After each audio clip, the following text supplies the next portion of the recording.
حضرت سلطان باہو رحمتullah تعالی علیہ کے ایک خادم ہوئے ہیں. ان کا اصل نام امیر بابا لکھا ہے بعض جگہوں پہ، لیکن ان کو کدن میاں، کڈن میاں، بڈھے میاں کئی ناموں سے یاد کیا جاتا ہے. بڑے درویش تھے، صاحب حضوری آدمی تھے. اکثر لوگ دم درود کرانے آتے تھے ان کے پاس. بزرگوں کے پاس لوگ آتے ہیں، اللہ کے بندے دعا کرتے ہیں تو اللہ خیر فرما دیتا ہے. آج کل کا زمانہ نہیں، اب تو دکانداری ہے نا، ٹوکن چلتے ہیں. تو اللہ تعالیٰ خیر کرے، حالات بڑے عجیب و غریب ہیں. تو ان کے پاس لوگ آیا کرتے تھے دم کرانے. انہوں نے نا دور ایک برتن رکھا ہوا تھا، تو کوئی آدمی آتا تو تھوڑا سا اس میں نذرانہ ڈالتا. تو کہتا حضرت جی میرا یہ کام ہے، یہ کر دیں. وہ خلیفہ تھے حضرت سلطان باہو.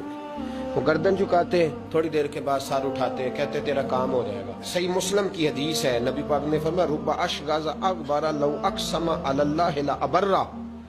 اللہ کے کچھ بندے ایسے ہیں جو اللہ کو قسم بھی دے تو اللہ ان کی قسم پوری کر دیتا ہے.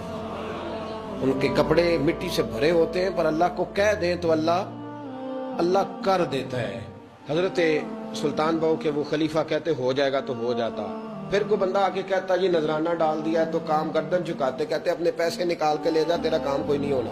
ایک دفعہ کچھ سید زادیاں آ گئیں. انہوں نے آ کے نا اس زمانے میں 100 روپیہ، سمجھ لیں کہ آج کا لاکھ روپیہ، بابا جی کے نذرانے والے گلے میں ڈالا اور آ کے کہا کہ بابا ہمارے نا ایک بچے کو سزائے موت ہو گئی اور حلفاً بتاتے ہیں کہ ناجائز پھانسی کا حکم ہوا ہے، تو تیری رب رسول کی بارگاہ تک رسائی ہے، مہربانی کر، سیدوں کا بچہ ہے، مہربانی کر. بابا جی نے گردن جھکائی اور کہا اپنا 100 روپیہ نکال کے لے جاؤ، مشکل ہے بچہ بچے تو میں کچھ نہیں کر سکتا. سید زادیاں تھی، روتی ہوئی لوٹ گئیں. بچے کی نانی زندہ تھی، ان کو جا کے بتایا تو وہ رونے لگ گئیں. کہنے لگی تمہیں بات نہیں کرنی آئی، اللہ کے بندے بڑے نرم دل ہوتے ہیں، تمہیں منانا نہیں آیا، ورنہ یہ ہو سکتا تھا. میں جاتی ہوں. وہ آئی، 100 روپیہ ڈالا اور بابا جی امیر صاحب کے پاس بیٹھ کے کہنے لگی بابا بات یہ ہے کہ ہم سید ہیں، ہے سارا ہمارے گھرانے کا، پر چلو آج تک رسائی تیری ہے. آج کل تیرے تعلقات مضبوط ہیں تو مہربانی کر، کوئی غلط بات نہیں، بچے کو پھانسی غلط ہو رہی، مہربانی کر.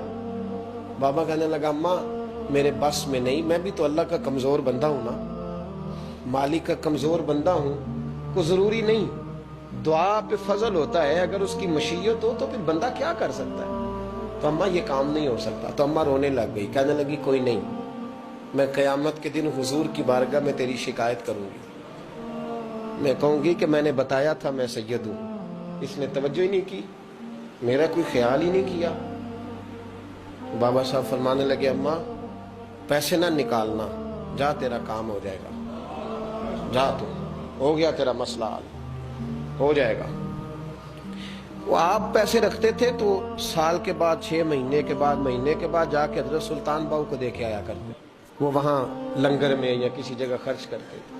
جس دن اس بچے کی پھانسی کا وقت تھا نا، تو وہ بابا جی حضرت سلطان باہو کے پاس چلے گئے. حضرت سلطان باہو کے مزار پہ جو دوست گئے ہیں یا میرے ساتھ گئے ہیں وہ جانتے ہیں کہ گڑھ موڑ سے یوں مڑتے ہیں، آگے دربار ہے، تو گڑھ موڑ پہ حضرت سلطان باہو ان کے استقبال، ان کو وہاں پتہ چل گیا کہ وہ آ رہا ہے. آئے دروازے گڑھ موڑ تک، مرید ساتھ تھے. تو حضرت سلطان باہو کہنے لگے یار تو نے اچھا نہیں کیا، اپنے خلیفے تو نے اچھا نہیں. کہنے لگے حضور چارہ کوئی نہیں تھا، سید زادیاں آ گئی تھی، حضور کا خاندان تھا، میں کیا کرتا.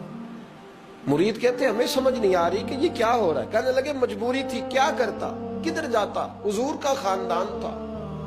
کہا تو نے اچھا نہیں. کہتے ہمیں نہیں سمجھ آ رہی کہ تو نے اچھا نہیں کیا. وہ کہتے ہیں حضور کا خاندان تھا، اس کا معنی کیا ہے. کہتے تھوڑی دیر گزری، بچہ وہاں سے رہا ہو گیا، حضرت سلطان باہو کے خلیفہ کا انتقال ہو گیا، وہ وصال کر گئے، وصال ہو گئے. آپ نے جنازہ پڑھایا، دفن کیا. تو غلام کہنے لگے حضور یہ ماجرا کیا ہے. آپ فرمانے لگے اس نے اللہ کے حضور دعا کی تھی کہ مولا جناب اسرائیل نے اس دن کسی نہ کسی کی روح لے نہیں آنا ہے نا، تو میری لے جائے. اب سید زادیاں دروازے پہ آ گئی ہیں، تو سادات کو تو خالی نہیں نہ بھیجا جا سکتا، مصطفیٰ کا خاندان ہے. حضور میری روح لے جائی جائے اور اس سید زادے کو چھوڑ دیا جائے. فرمائے اس نے اللہ کے حضور قربانی دے کے وَفَدَيْنَاهُ بِذِبْحٍ عَظِيمٍ، جس طرح حضرت اسماعیل کے لیے مینڈا آ گیا تھا تو ان کی جگہ ان کی روح کو قبول کر لیا گیا.